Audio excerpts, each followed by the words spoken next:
My cousin used AI to frame me for abuse. My parents believed her, took my future, and left me homeless. Until I returned with proof that crushed them. I am a 24-year-old guy, and up until about 2 years ago, I had what most people would probably call a pretty decent life. It wasn't anything crazy special, but comfortable. My parents ran this small business, like a local supply chain thing. I don't want to get too specific.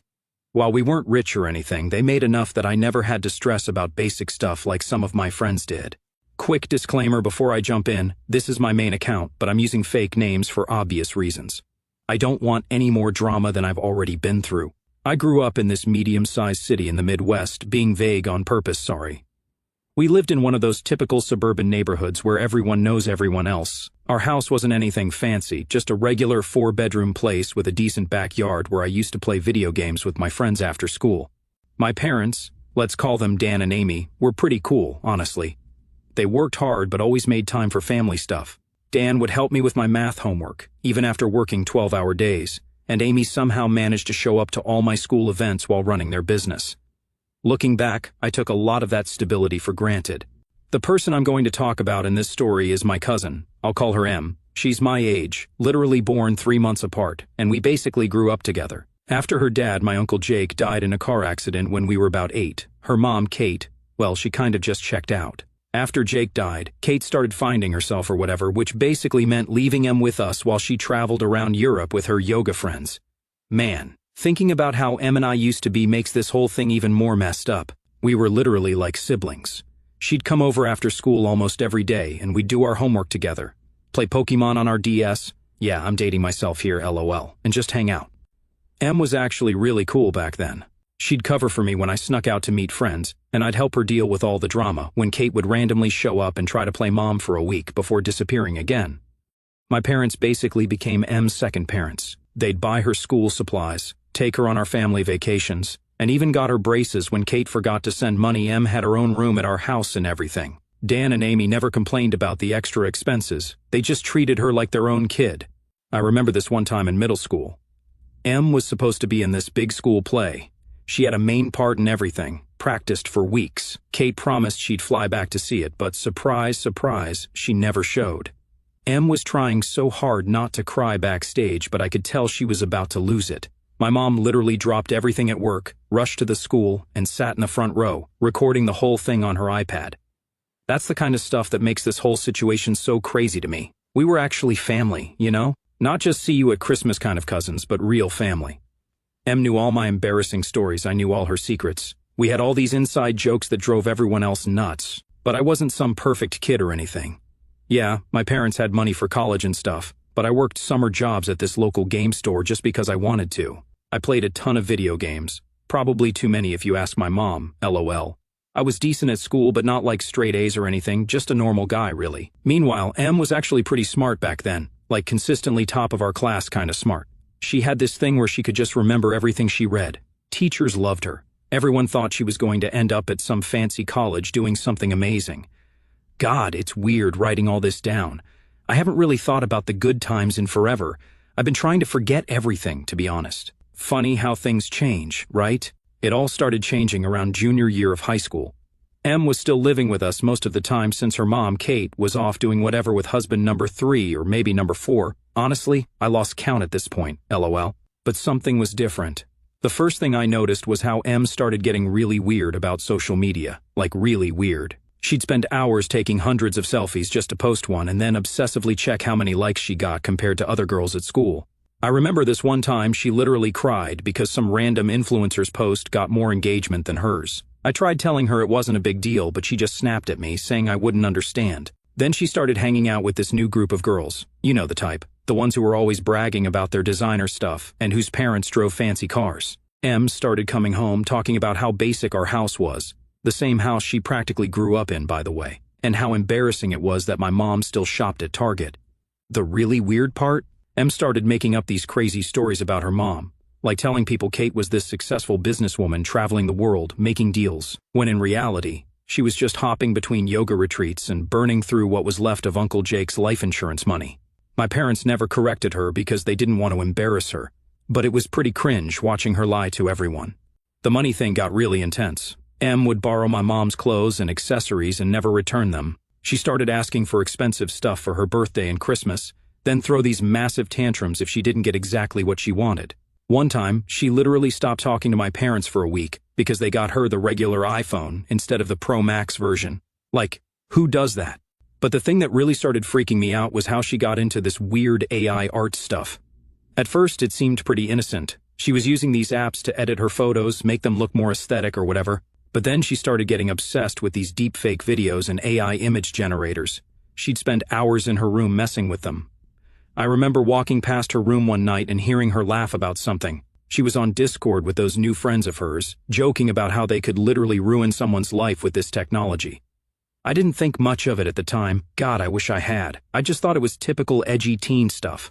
The really messed up part is how she started using people's photos without asking. She'd take pictures from our family events or parties and run them through these AI things to make weird edits.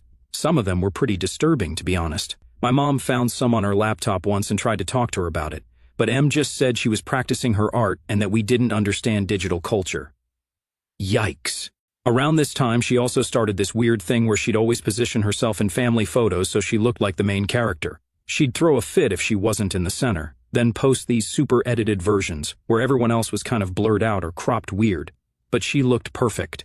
My dad tried to joke about it once, asking if the rest of us were just NPCs in her game. She didn't talk to him for 3 days after that. The really creepy thing? She started taking pictures of me when I wasn't looking. I'd be doing homework or playing games, and I'd catch her sneaking photos. When I asked her about it, she'd always have some excuse ready. Oh, I'm making a family photo album, or it's for a school project. But she never showed me these projects, and no album ever appeared. I tried talking to my parents about how weird she was getting, but they just chalked it up to teenage girl stuff and said she was probably just struggling because of her mom being absent. They kept making excuses for her because they felt bad about her dad dying and her mom being useless. Then everything really went to hell when senior year rolled in. Everyone was talking about college plans, and I'm not going to lie, I was pretty excited. My parents had been saving up for my college fund since I was born, not like a massive trust fund or anything, but enough that I could go to a decent school without drowning in debt. They were always super transparent about it, showing me the account statements and everything so I'd understand how saving worked. Here's where I messed up. One night, Em and I were hanging out in our basement gaming room, playing Smash Bros like we used to when we were kids. She seemed more chill than she had in months, so when she asked about my college plans, I didn't think twice about telling her. I told her how my parents had saved around $80,000 for college. Typing that number out now makes me cringe so hard, knowing what happened to it. Em got really quiet, which should have been my first warning sign. Then she started asking all these specific questions about the account. Where was it held? Was it in my name? When would I get access to it? Stuff like that. I remember exactly what she said next because it was so weird. Must be nice having parents who actually plan for your future, instead of blowing all your dad's life insurance money on yoga retreats in Bali. I tried to sympathize, told her maybe she could apply for scholarships or financial aid, even offered to help her look for part-time jobs so she could start saving. She just gave me this look. I don't know how to describe it, like she was looking through me instead of at me.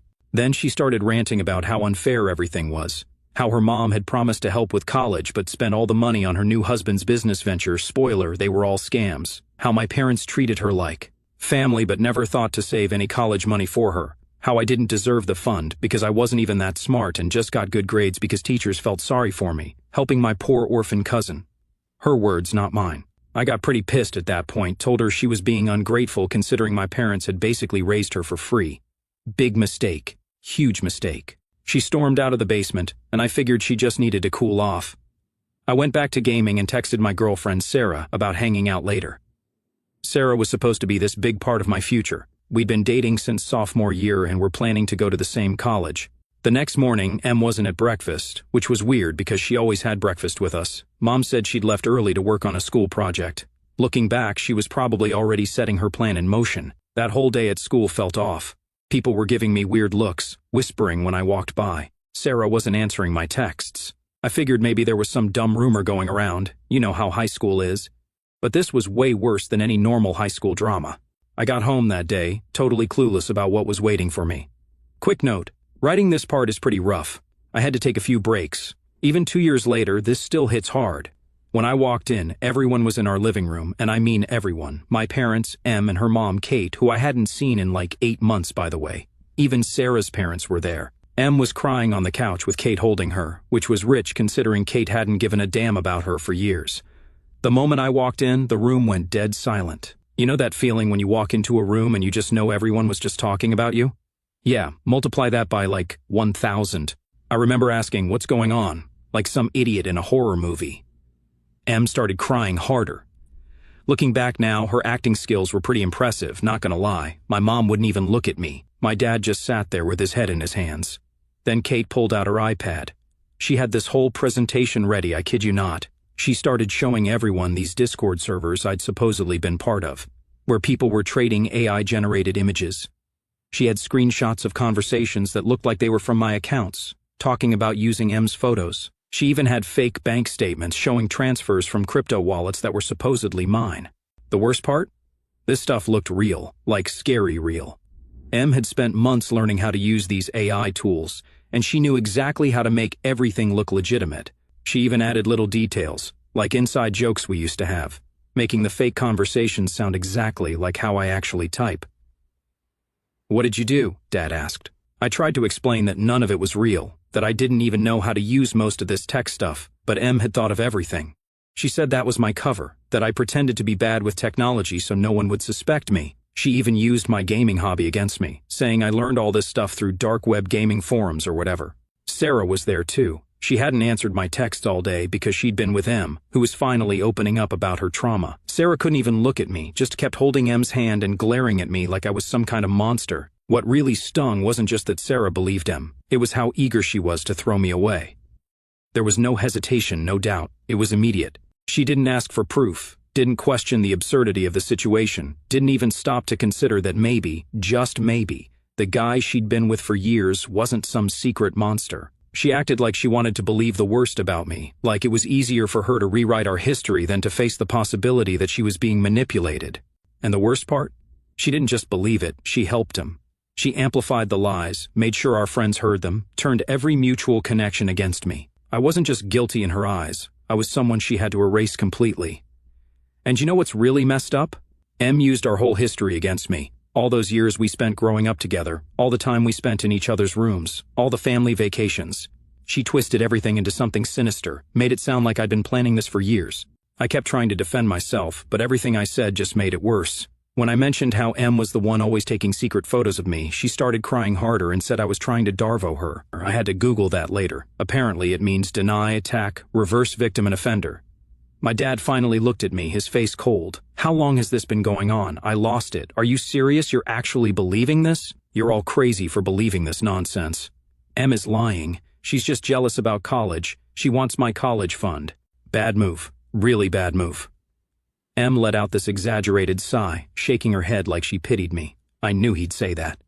That's exactly why I told you guys he'd bring up college to distract from what he did. Kate exploded. "Oh, we're way past that. You think this is just some sibling drama? You do realize they can press charges for this, right?"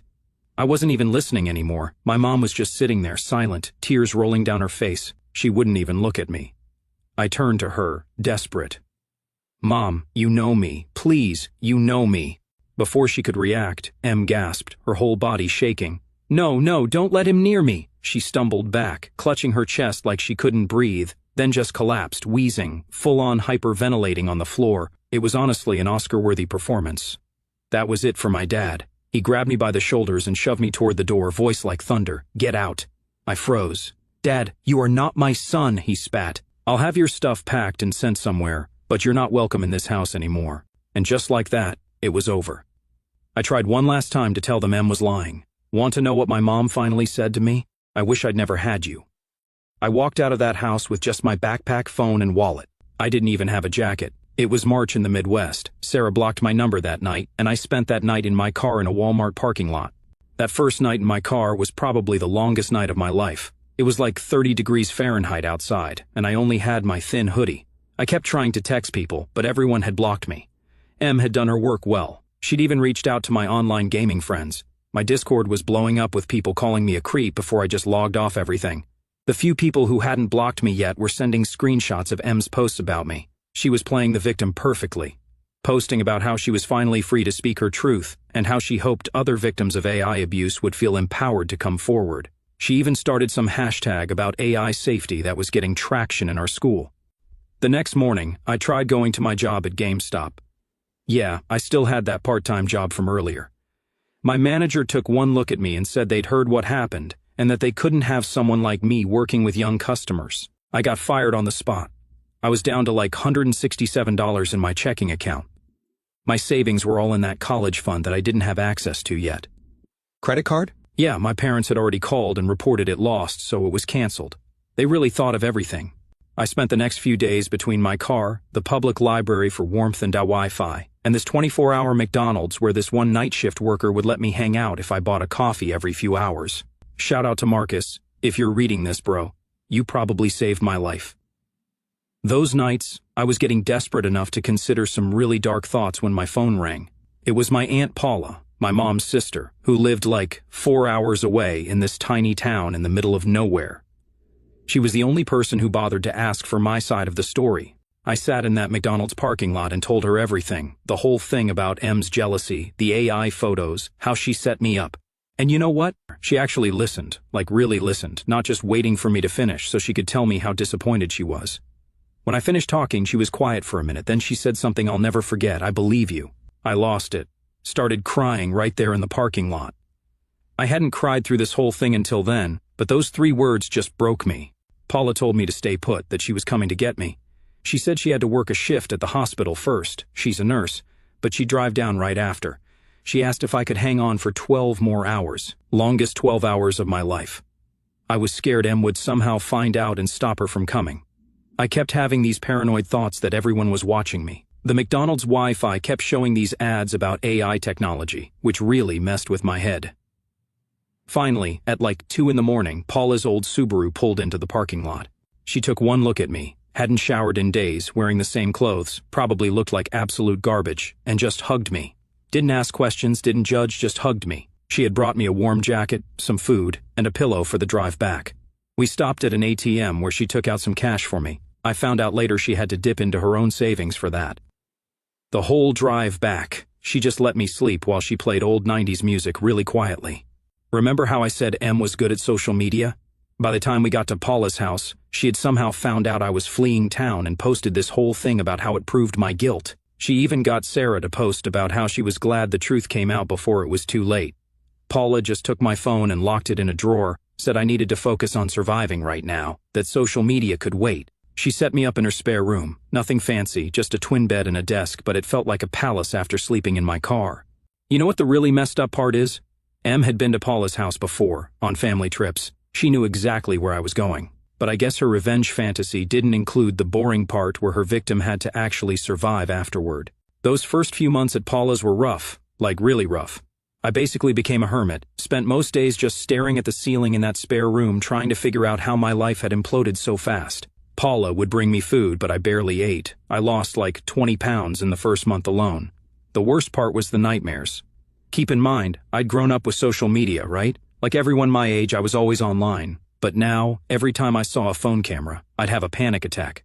I kept thinking everyone was recording me, that Em was somehow watching. Paula had to put a piece of tape over her laptop camera because I was convinced Em could hack into it somehow. Paula was literally an angel through all this. She worked night shifts at the hospital but still made sure to check on me during the day. She started bringing home these random books from the library. Looking back, I think she was trying to show me I could still have a future. About 2 months in, Paula sat me down for a real talk. She said I could stay with her as long as I needed, but I had to start doing something with my life. I couldn't just hide in her spare room forever. She was right, but man, the idea of facing the world again was terrifying. The next day, she brought home this flyer for the local community college. They had night classes in IT and computer science. Ironic, right? The same tech that Em used to destroy my life could maybe help me rebuild it. Paula offered to help with the tuition. I found out later she took out a small loan for this. I still feel guilty about that. Here's where it gets kind of boring, but like good boring. I started taking these basic IT classes. Turned out I was actually decent at it. The teachers didn't know my backstory, didn't look at me like I was some kind of monster. It was nice just being treated like a normal person again. I got a job at this local computer repair shop too. The owner, Mike, was this old dude who didn't give a damn about social media or drama. He just cared if you could fix computers or not. The pay wasn't great, but it was something. Plus, I was learning stuff I could actually use. I started making a routine for myself. Work at the shop during the day, classes at night. Paula would leave dinner in the microwave for me when she had night shifts. Sometimes we'd catch each other for breakfast, me just getting home from late classes, her just getting up for work. We'd share coffee, and she'd do her crossword while I studied. The panic attacks got less frequent. I started being able to go to the grocery store without thinking everyone was staring at me. I even made a few acquaintances at school, not friends exactly, more like people I could do group projects with without freaking out. I found out later that Em was still posting about me sometimes. She'd made this whole narrative about how I'd escaped justice and was probably continuing my crimes somewhere else. But you know what? Her posts were getting less attention. People were moving on to new drama. I knew because for the first time in months, I let myself look. Not directly, hell no, I wasn't about to.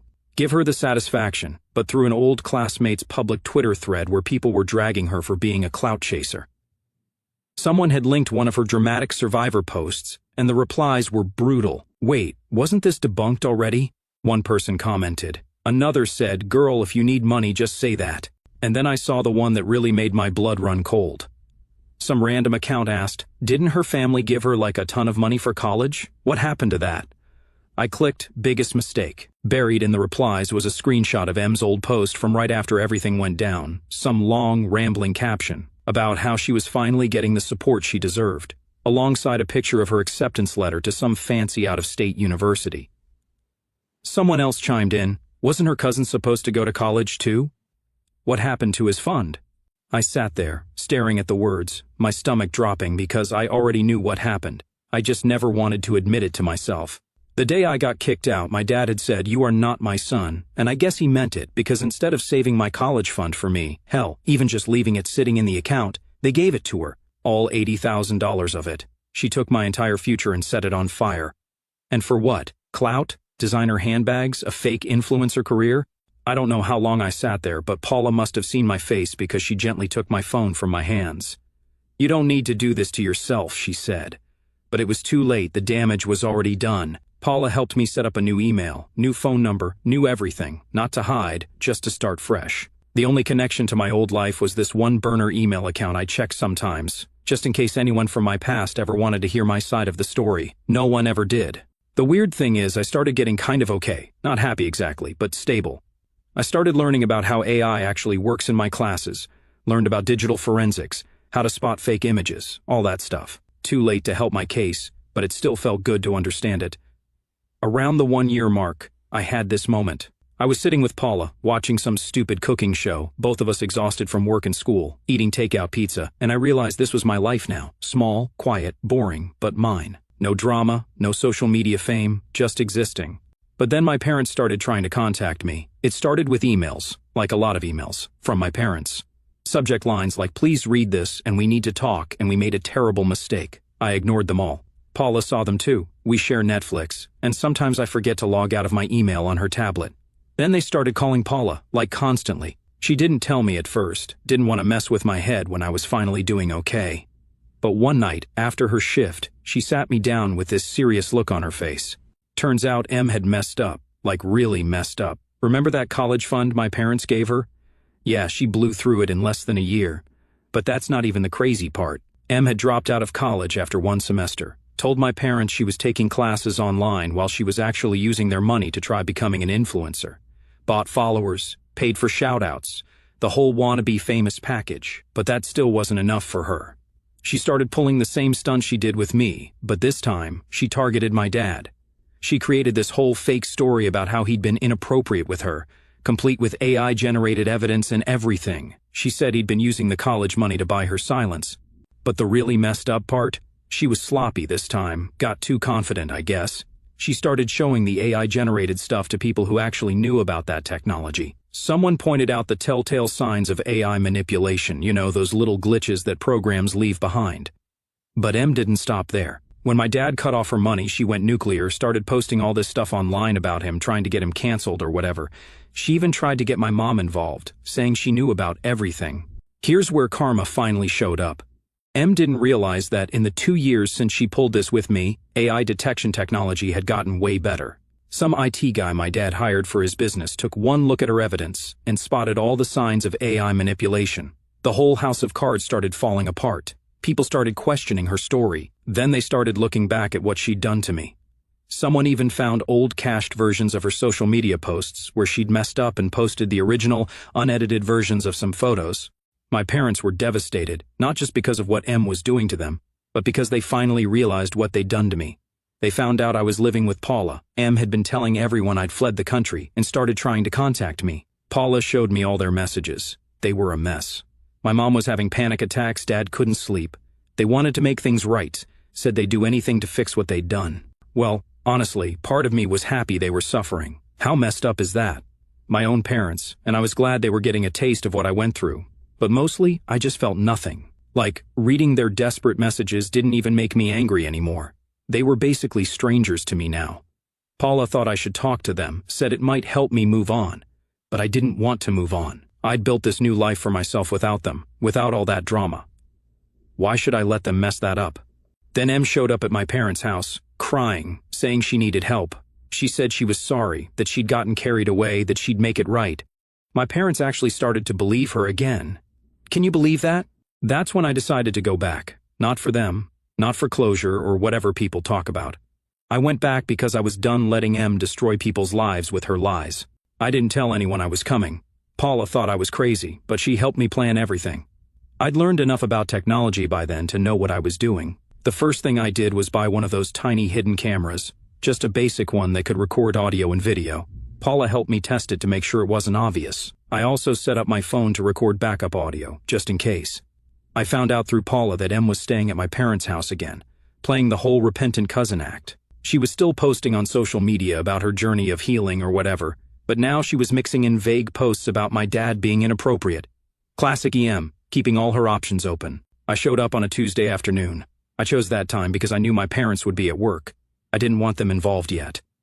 M opened the door, and man, it was weird seeing her in person after everything. She'd changed her hair, was wearing these expensive clothes, probably bought with my college fund. But that manipulative look in her eyes was exactly the same. She tried to act shocked, started doing her whole trembling victim act, but I just stood there, calm as hell. 2 years of therapy coming in clutch, I guess. I said I wanted to talk, that's it. No accusations, no yelling, just talk.